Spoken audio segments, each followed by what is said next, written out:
Captain Elena Voss stood quietly in the observation deck of the starship Sundiver.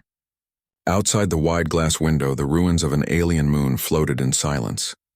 Broken ships, blackened hives, and shattered towers drifted slowly through space. Everything was still. It was hard to believe that this place had once been alive. The war between humans and the Scifi had ended 3 years ago, but its scars were still fresh. Earth had survived, but not without cost. Billions had died, entire colonies lost, and the Scifi, those insect-like aliens who once ruled half the galaxy, had almost been wiped out. Most believed there were no queens left. Without queens, the Scifi could not rebuild. They were finished, or so everyone thought. "Elena," said a voice behind her. She turned. Lieutenant Harris, her second-in-command, stood at attention, a nervous look on his face. "We've found something. Deep under the moon's surface. It's big." Elena narrowed her eyes. "How big?" "Big enough to match a Class V hive structure. Mostly intact. No life signs, but..." He hesitated. "There's energy. Faint but stable." Elena's mind raced. A functioning hive? After all these years? That shouldn't be possible. She gave a simple order. "Prep a team. We're going down." The moon's surface was cracked and dark, covered in layers of ash and ice. Elena's shuttle landed near a collapsed mountain. Her boots crunched softly as she stepped onto alien ground. The entrance to the hive was half buried, but the scanners were clear. No traps, no movement. Still, something felt strange. They moved inside. The tunnels were smooth and wide, made of a strange living stone. Glowing veins ran along the walls, giving off a soft blue light. The air was cold and dry. The deeper they went, the quieter everything became. Then they found it. A vast chamber opened before them, high and round like the inside of a dome. And in the center, resting inside a crystal-like cocoon, was a Scifi queen. Elena froze. The queen was larger than any Scifi she had ever seen, but she was not monstrous. Her body was elegant, covered in delicate plates that shimmered like glass. Her eyes, closed, looked calm, almost peaceful. Tubes and cables connected the cocoon to the walls, feeding energy into her sleeping form. One of the crew whispered, "Should we destroy it?" Elena didn't answer. She stepped closer, ignoring the protests behind her. Her heart was beating fast now, but not from fear. It was her face. The queen's face. It was shaped like a Scifi, yes, but it was familiar. So familiar it made Elena's breath catch. She knew this creature. No, not a creature. A person. The memory hit her like lightning 20 years ago. A young cadet, lost during a peace mission on a different Scifi moon. A cave-in, trapped underground for days. No food, no contact. She had been ready to die until help came. But not from her own kind. A Scifi, small, wingless, curious. It had watched her from the shadows. Then slowly it had approached, given her water, brought her food, made strange noises, clicks and hums, but over time those sounds became words. They had shared stories, laughed, learned each other's names. The Scifi had called itself Selah. She had saved Elena's life. And then, just before rescue came, Selah had disappeared, chased by her own kind who hated the idea of peace. Elena had never seen her again, until now. She reached out, her hand trembling. Her fingers touched the edge of the cocoon. The queen's eyes opened, bright, golden, intelligent. She looked at Elena in silence, unmoving. Her expression unreadable. The Marines raised their weapons, shouting orders, but the queen didn't move. Her eyes stayed locked on Elena's face, and then softly she spoke. "Elena." The voice was strange, metallic, echoing slightly, but clear. Human words spoken by alien lips. Elena's breath caught. "It's you," she whispered. The queen blinked once. "I remember you." Behind Elena, the Marines were stunned. No Scifi had ever spoken English before, not like this, not with emotion. Elena lowered her weapon. The queen slowly raised one arm inside the cocoon and placed her clawed hand against the crystal, mirroring Elena's gesture. "Selah?" Elena asked. The queen didn't answer. She didn't need to. There was only silence. But in that silence, a long-lost connection sparked again. A war had ended. Worlds had burned. And now, in the heart of ruin, two old friends met again, one human, one alien across a gulf of years, memory, and war, and neither of them knew what would happen next. The silence inside the chamber felt heavy, almost sacred. No one spoke. No one dared to move. Elena stood still, her hand still resting against the cocoon's surface. The queen, Selah, looked at her through the crystal barrier, her golden eyes soft and curious. There was no hatred in her face, no anger. Only something deep, something almost human. The Marines waited for orders, their weapons still raised. But unsure, Elena slowly lowered her hand. "She's not a threat," she said calmly, her voice steady. "Nobody fires." "But Captain," Harris said from behind, "that's a Jari queen. If command finds out we left her alive," I said, "nobody fires." Harris hesitated, then lowered his rifle. One by one, the others followed. Elena stepped back, her mind spinning. Selah. It was really her. The Jari who had once protected a lost human girl on a strange, lonely moon. The one who had learned her language. The one who had smiled at her, and now she was a queen. She turned to the engineer. "Can we open the pod?" The young woman nodded nervously. "Yes, but I don't know what will happen. She might attack—" "She won't," Elena said. The engineer moved to the control panel and entered the sequence. The lights around the pod blinked, then glowed green. A soft hissing sound filled the air as the crystal shell slowly split open. Mist spilled out from the pod, cold and white. The queen stepped forward, moving carefully. Her tall body shimmered under the hive's pale blue light. Her legs clicked against the floor, but she didn't raise her claws. She didn't threaten anyone. She looked only at Elena. "You are not a child anymore," Selah said softly. Elena smiled a little. "And you're not small anymore." Selah tilted her head. "I changed." "They made me change," Elena frowned. "Who?" "The warlords. The high caste. After you left, they found me. They said I was broken, soft, too close to humans, so they forced me to evolve." Elena stepped closer. "But you remember?" "Yes," Selah said. "I remember the stories you told. I remember firelight in the cave. I remember your laugh. You taught me what friendship means." Elena felt her throat tighten. So much had changed. So many people had died, and yet this one old bond had survived. "Why didn't you fight in the war?" Elena asked. "I tried to stop it," Selah answered. "When the first attacks began, I warned my kind. I told them humans did not want war. But they did not listen. They called me weak." She looked down at her long hands. "Then they put me to sleep. Said I was no longer needed. My hive was buried." The truth hit Elena hard. Selah hadn't been an enemy. She had been silenced by her own people. "I'm sorry," Elena said. Selah looked up. "I knew you would come someday. Honestly, I didn't think I'd ever see you again." There was a soft sound, almost like a chuckle from the queen. "I believed," she said. Suddenly, a loud beep came from the engineer's wrist screen. She looked at Elena, eyes wide. "Captain, we're getting a signal from orbit. Command just received our scan report. They know about the queen." Elena's calm broke. "How long before they send a ship?" "Maybe 6 hours. Maybe less." Elena turned back to Selah. "We need to leave. They won't ask questions. They'll destroy everything." Selah's eyes narrowed slightly. "Will you protect me?" Elena nodded. "I will." Harris stepped forward. "Captain, if we take her, we'll be court-martialed." "This is treason." "I'm aware," Elena replied. He looked torn. "Then, I'm with you." The rest of the team exchanged glances. No one said a word, but one by one they nodded. No one lowered their guard, but no one raised their weapons again either. Elena looked at Selah. "Can you travel?" "I will follow you," Selah said simply. Together they began the climb back to the surface. Selah walked behind them, graceful and silent.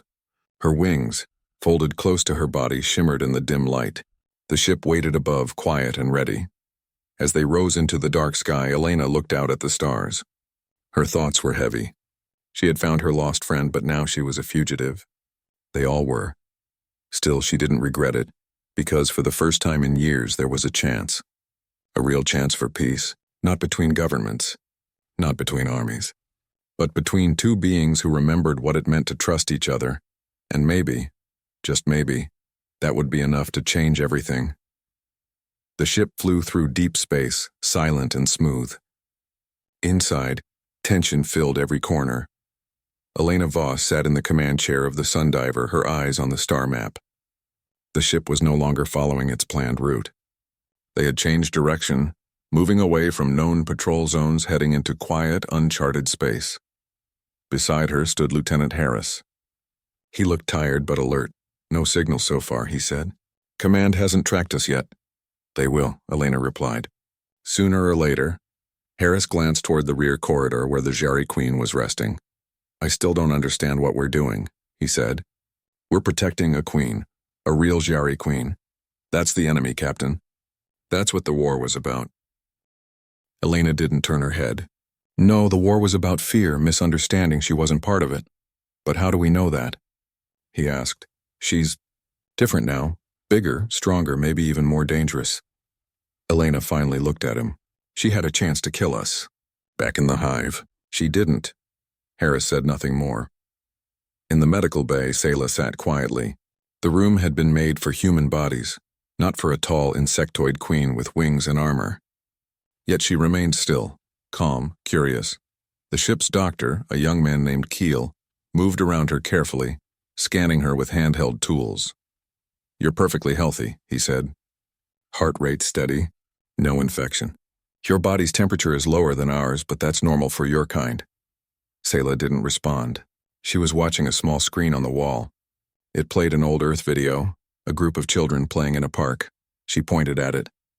"They laugh." "Yes," Keel replied. "That's what children do," Sayla nodded. "We do not laugh as children. We do not play. Why not?" "Because we are born into duty. Born to serve, to build, to obey," Keel paused. "And now?" She looked at him. "Now I wonder what else we were supposed to be." Later, in the ship's common area, Elena sat across from Sayla. The lights were dim. The engines hummed softly in the background. "I have questions," Elena said. Sayla tilted her head. "Ask. You speak English perfectly. How?" Sayla blinked slowly. "After you left, I kept the words. I taught myself more through the stolen transmissions. I wanted to understand your people. I wanted to remember you." Elena felt something twist inside her. Sayla had been left behind for decades, alone, and still she had remembered their short friendship. "Why did your people really start the war?" Elena asked. Sayla looked down. Her claws tapped lightly on the table. There were voices in the high castes, powerful ones. They believed humans were dangerous, uncontrolled, too emotional. When a human message was received, something about colonizing near our sacred moons, they saw it as a threat. Elena frowned. That message was peaceful. A trade offer. "They changed it," Sayla said. "Twisted the meaning. Told the others you wanted to destroy us." Elena's heart sank. "So the war started because of a lie?" "Yes," Sayla answered. "And because many were ready to believe it." There was silence between them. Heavy, painful silence. "I tried to stop them," Sayla said. "I spoke against the war. They punished me. Forced me into a new form. A queen's body, but not by choice." Elena leaned forward. "So you were silenced. Buried." "Yes. Until you came." A small smile touched Elena's lips. "I guess I'm good at finding you in caves." Sayla made a soft sound. It wasn't laughter, but it was close. Suddenly an alarm beeped on the ship's console. Harris ran into the room. "Captain!" We picked up a transmission. "It's encrypted, Jari language." Elena stood.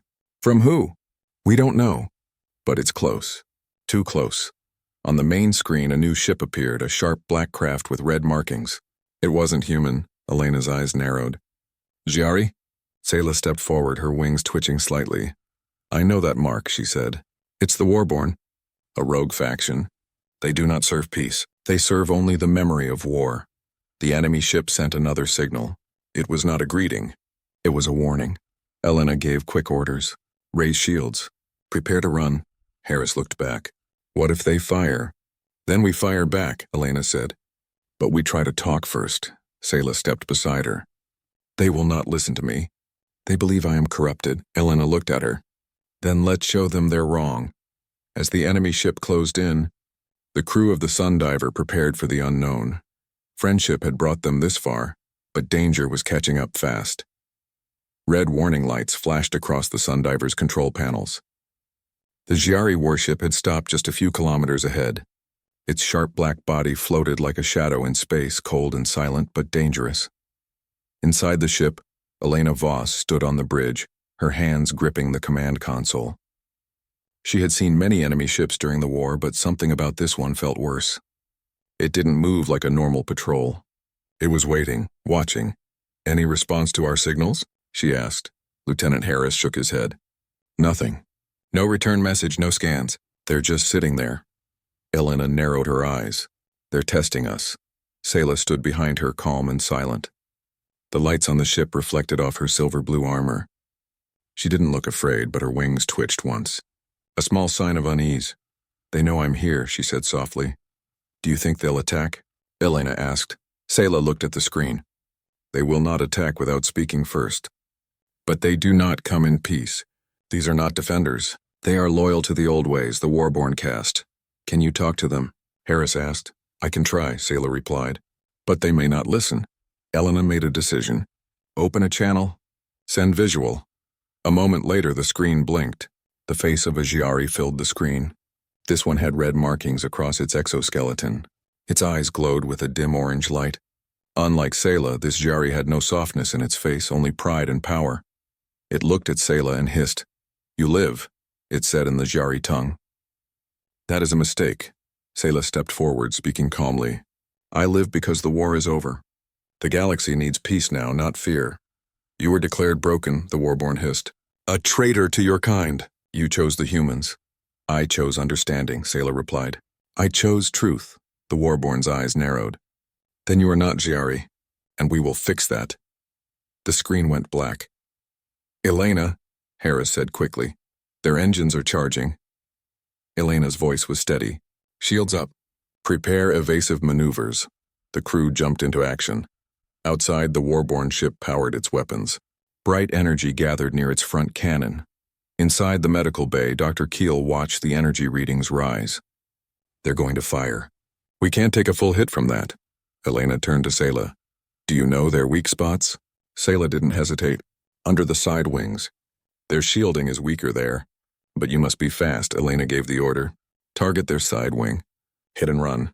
The Sundiver moved fast, spinning away just as the enemy fired. A bright red beam shot past them, missing by a few meters. The human ship curved around and launched its own counterblast. The shot hit the Warborn ship's wing. Sparks exploded in space. One engine flickered, but it wasn't enough. "They're still coming," Harris shouted. "Their weapons are recharging." Elena's eyes narrowed. "We can't win in a full fight. We need another way," Sayla spoke. "Let me talk to them again." "They won't listen," Harris said. "I won't speak to their leader," Sayla said. "I'll speak to the crew." She stepped forward, standing tall. "Patch my voice to their full channel." "Not just the bridge, all ears," Elena gave a nod. The channel opened. Sayla began to speak, her voice calm but strong. "I am Sayla, born of the Silver Moon Hive. You were told I betrayed you, that I chose the humans, but you were lied to.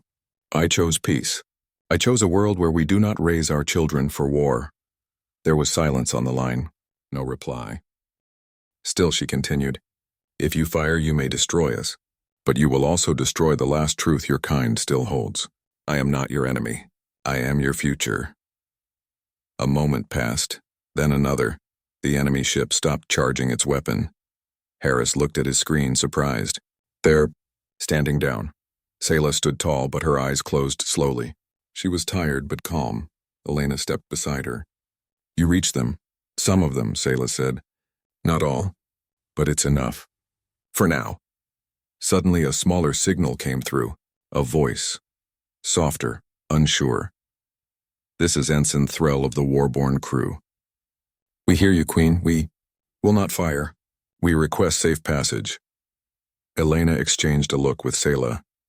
"You have it," Elena said. The enemy ship drifted back, turning slowly, then jumped into light speed. The threat was gone. For now. Elena let out a breath she hadn't realized she was holding. Harris leaned back in his chair, stunned. Did we just end a fight? With words? Elena looked at Sayla. Maybe we started something better. Sayla gave a small nod. Maybe. But deep in the stars, other ships were watching. Other ears were listening. The war may have ended, but the real test of peace had just begun. The Sundiver moved through empty space, but the tension inside was thick.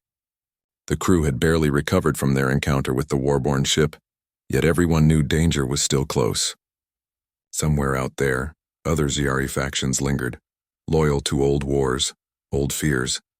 Elena Voss walked down the corridor, her boots echoing softly against the metal floor. She passed the crew who were busy checking systems, but her mind was elsewhere. Sayla had done something incredible. She had convinced part of the enemy to stand down, using nothing but words and memories. That bond, fragile as it was, had kept them alive, but it could not last forever. In the observation deck, Sayla stood looking at the stars. Her wings were folded neatly against her back, but her eyes were restless. "Elena," she said, her voice quiet, "I sense others are near. They are not warborn. These ones. They are different." Elena joined her, leaning against the railing. "How different?" "They are curious," Sayla said, "not ready for war, but cautious. They are watching us." Harris appeared behind them, rubbing his temples. "So we've got watchers, not enemies." "For now." "Great, that's reassuring." Elena gave a small smile. Better than being attacked. But even as they spoke, the ship's sensors picked up something moving in the shadows of a nearby asteroid belt. A faint signal, masked and irregular, the kind humans had learned to recognize over decades. Someone was trying to follow them without being seen. The crew gathered at the command console. Keel, the doctor, was already scanning the incoming signal. "It's not hostile. Yet," he said. "But it's tracking us." Elena clenched her jaw. "Curious is one thing. Watching is another. Prepare the sensors to trace it. I want to know who or what is following us." Sayla watched the readings carefully. Her antennae twitched slightly. "I know these patterns. They are scouts from a hidden hive. They are testing us, not to attack but to see if I can be trusted. They are judging me." Elena studied her friend. "Do you trust them?" Sayla hesitated. "I do not know. But I know I must try." Elena nodded. "Then we'll handle it together." As the hours passed, the ship maintained its course through the asteroid belt. Every movement was slow, careful, calculated. Sensors scanned continuously, but the hidden scouts remained elusive. Finally, a small craft emerged from behind a cluster of asteroids. Its hull shimmered with the same silver-blue tint as Sayla's armor, but smaller, less refined. It hovered in open space and sent a signal. Elena signaled for translation. The message was brief. "We wish to speak with Queen Sayla. We mean no harm. Please respond." Sayla's eyes softened. "They are my people, or what remains of them. They survived the war. They are cautious but not violent." Elena placed a hand on Sayla's shoulder. "Then talk, carefully." Sayla extended her claws toward the console. Using the ship's communication system, she sent a series of clicks and hums. The scouts responded in kind, a language full of rhythm and subtle tones. And soon the meaning was clear. They had questions about the war, about their leadership, about why Sayla had survived when so many others had perished. They wanted assurances that she still remembered the values they had once shared. Loyalty, wisdom, honor, Sayla answered patiently, explaining the truth of the war, the lies told by the high castes and the choice she had made. Her words carried no anger, only calm reasoning. She reminded them of the past, the time before fear and war had divided their species. Slowly, the scouts lowered their shields and moved closer. They no longer hovered cautiously. They aligned with the sun diver, signaling a temporary truce. Elena watched quietly. "You really have a gift," she said softly. "Not many humans or aliens could do what you just did." Sayla tilted her head. "It is not a gift. It is memory. I remember trust. I remember friendship. That is enough to reach some of them." But Elena knew it would not reach all of them. Some Scifi still carried hatred for humans, still believed in old wars, still wanted vengeance. And somewhere out there, other humans might not forgive her either, for helping an alien queen survive. Even so, she felt a small surge of hope. For the first time in years, she saw a chance for something different, something better. Harris broke the silence. "Captain, there's something else." "We picked up human signals nearby. Colony ships. Or maybe command. They are scanning our path." Elena's jaw tightened. "They'll be angry. They'll want her, Sayla. They'll say it's illegal, dangerous. They won't care about peace. Only control." Sayla's eyes met Elena's. "Then we must move faster. We must show them that trust is possible. That war does not have to define us." Elena nodded. She tapped the console. "Set course for the neutral zone." If we can reach it, we'll have time to negotiate. Time to prove that peace is stronger than fear. As the sundiver accelerated, Sayla stood at the observation window, wings unfurling slightly. Stars streaked past, silent witnesses to the fragile alliance forming between human and alien. Past enemies now united by trust and memory. Elena glanced at her friend and thought about the long journey ahead. Danger was still all around them, hidden enemies, old fears, even her own superiors. But with Sayla by her side, she believed they could survive. They could protect each other, and maybe, just maybe, they could change the galaxy. The sundiver moved faster now, weaving through the outer edge of the neutral zone. Elena Voss pressed her hands against the console, her eyes scanning the readings over and over. Every signal, every blip in space was a possible threat. She had learned over decades that danger could appear anywhere, even in places that seemed calm. Beside her, Sayla remained still, her golden eyes watching the stars. Her wings were folded neatly, but every so often a subtle twitch showed her tension. She was calm, but only on the surface. Deep inside, she felt the weight of expectation. The neutral zone was filled with ancient devices built by civilizations long gone. Machines that could detect lies, force truth, or prevent attacks before they happened. If they could reach these devices, they could send a message to both humans and Giari, proof that the war had been built on lies. Proof that peace was possible. "We can't let command find us first," Elena said softly. "They'll take you away, study you, maybe even destroy you. They won't understand what you've done, what you mean to the galaxy." Sayla turned to her. "Then we must act. I can reach the old relay, but it will take both of us. Alone, I may not succeed." Elena felt a surge of determination. "Then we do it together. I've followed you this far. I'm not letting go now." The ship's sensors began to pick up interference, small, subtle shifts in energy across the neutral zone. It was ancient technology, thousands of years old, built to protect the systems that connected distant civilizations. The relay they sought lay in the heart of the zone, guarded not by enemies but by mechanisms designed to prevent tampering. As they approached, the sundiver shuddered. Lights flickered. A low hum filled the hull. "Ancient field," Sayla said. "It resists change. It senses intrusion." "We must be precise," Elena nodded. "Do what you need to do. I'll back you up." They moved the ship into position. The relay appeared before them, a massive structure floating in space, geometric and alien. Its surface shimmered and soft pulses of energy ran along its edges. Sayla extended her claws, reaching toward the interface. The relay recognized her. She was a queen. The pulses slowed. But the ancient system was cautious. It needed proof. "Your memories," Elena said. "They'll ask for proof." Sayla's golden eyes focused. She closed them, recalling the cave long ago. The human girl who had laughed despite fear. The first lessons of friendship and trust. The moments of care she had learned from Elena. Every word, every gesture, every choice she had made since then flowed through her mind. The relay pulsed faster. Light spread across its surface. Then slowly it began to respond. A channel opened, a bridge to every listening system in the galaxy, human and Giari alike. Sayla's voice echoed, both through the ship and across space. "I am Sayla of the Silver Moon Hive. I remember the war, its cause, and its lies. I have chosen peace.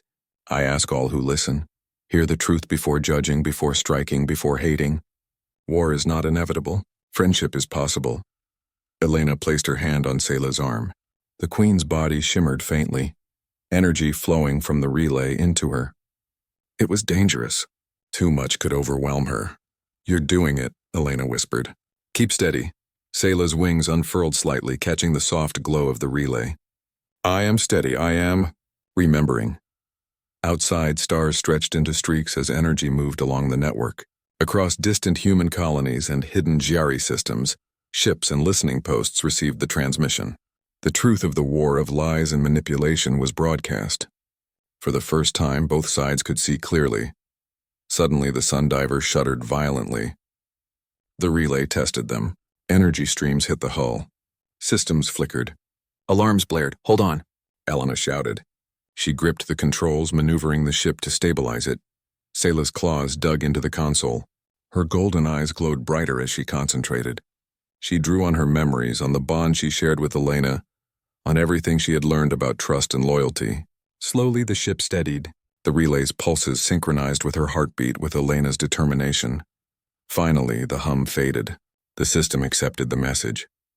The channel remained open, ready for dialogue. Sayla collapsed to one knee, exhausted but triumphant. Elena rushed to her side, helping her stay steady. "You did it," she said. "The message is out. The truth is known." Sayla looked up at her, her eyes soft. "And you helped me remember," Elena smiled. "We remembered together, but their relief was short-lived." The sensors picked up movement. Human ships and Giari vessels beginning to respond. Some curious, some cautious, some hostile. The message had reached the galaxy, but now it had drawn attention. Elena tightened her grip on the controls. "We've started something," she said, "and now we have to see it through." Sayla stood, her wings extended fully. "Then we face it together. Always." The stars stretched past them, silent witnesses to the fragile alliance of human and alien, past enemies bound by memory, trust, and hope. The relay had broadcast the truth. The war's lies were revealed, and now everything would change. The galaxy held its breath. Ships from distant human colonies and scattered Giari worlds had paused in space. The message from the neutral relay had spread like a current of light, showing the truth of the war, the lies that had fueled it, and the choice one being had made to seek peace. Inside the Sundiver, Captain Elena Voss and Queen Sayla watched the monitors. The screens were filled with images of fleets slowing, communications beginning, and envoys reaching out. The truth had changed everything, but it was only the first step. Sayla stood tall, her golden eyes bright, wings folded neatly against her back. "Some will listen," she said. "Some will not. But a seed has been planted," Elena nodded. "We have to be ready. There will be doubt, there will be fear. There will be those who want to continue the war." The first response came from a human admiral, an older man who had once commanded fleets during the war. His face appeared on the main screen, stern and cautious. "Captain Voss, we have received your transmission. I do not fully understand, but the proof is undeniable. You have risked everything for this queen." Elena held her gaze steady. "Yes, sir. She is not just a queen. She is a witness to the truth. She is a friend. And I believe that friendship can guide both our species to a better future." The admiral was silent for a long moment. Finally, he nodded. "Very well. You have my support to negotiate peace with the remaining Giari, but the war-born and other factions will not listen so easily." Sayla tilted her head. "We will speak to them as well. They need to remember what it means to live, not fight." The first Giari response came next. A smaller delegation approached from a distant system, ships marked with silver-blue patterns similar to Sayla's own hive. They hailed her personally. "Queen Sayla," the envoy said, "we have heard your message. We remember what you once taught us. We will come in peace." Elena let out a breath she didn't realize she had been holding. "It's working," she said softly. Sayla's antennae twitched in satisfaction. The memory of trust. It is stronger than fear. For days the fleets moved cautiously, but diplomacy began. Human and Giari envoys met in neutral zones, speaking under the watchful eyes of both species. Misunderstandings were clarified, old fears addressed, and slowly fragile bonds began to form. Elena and Sayla worked tirelessly. Sayla explained the history of the war, the lies of the high castes, and her own role in trying to stop it. She admitted her fears, her doubts, and the pain of being forced into a queen's form. Humans listened. Giari listened. And for the first time in decades, there was understanding. One morning, as the neutral zone's artificial sun rose across the horizon of the central station, Elena and Sayla stood side by side, watching fleets from both species dock peacefully. Children played on the station's open platforms, human and Giari alike, laughing and exploring without fear. Elena smiled. "Look at them. They have no idea how close they came to losing everything." Sayla's golden eyes softened. "They will learn from us, from what we survived, from what we chose." A young human diplomat approached, holding a small hollow tablet. "Captain Voss, Queen Sayla, the first treaty drafts are ready. They call for cooperation, shared resources, and joint protection of colonies. This could last." Sayla looked at the diplomat. "It must last. Our people are fragile now. Trust is new. We must protect it." Elena placed a hand on Sayla's arm. "We will. Together." As the first formal agreements were signed, word spread across distant colonies and systems. The story of a human who had refused to abandon her long-lost friend and a Xiari queen, who remembered the meaning of trust, became a legend. People spoke of the human courage and alien wisdom that had changed the fate of two species. Even the Warborn, once certain that peace was impossible, began to reconsider.